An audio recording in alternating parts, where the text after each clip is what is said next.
विना खता औषधांचा वापर करता घरी खाण्यासाठी 100% विषमुक्त गव्हाचं उत्पादन तुम्ही कसं घेऊ शकता पुढच्या 30 सेकंदात समजावून सांगतो, पण त्याआधी अशाच माहितीसाठी फॉलो नक्की करा। तर मित्रांनो, गहू पिकाच्या चांगल्या उत्पादन वाढीसाठी हे 3 व्यवस्थापन सर्वात महत्त्वाचे आहेत, कारण याच ठिकाणी आपण सर्वात जास्त रासायनिक खता औषधांचा वापर करतो। पण आता रासायनिक न वापरता हे सर्व नियोजन आपल्याला पूर्ण करायचे आहेत, तर त्यासाठी खत व्यवस्थापन करतेवेळी जैविक खतांचा वापर आपण करू शकतो।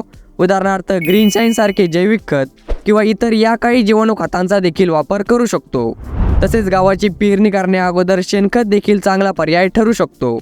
त्यानंतर सर्वात महत्त्वाचं, कीड रोग व्यवस्थापन करण्यासाठी ऑर्गॅनिक कीटकनाशके बुरशीनाशके मिळतात, त्यांचा वापर तुम्ही करू शकता किंवा कीड रोगांसाठी ताकअंडीचा प्रयोग देखील करून बघा।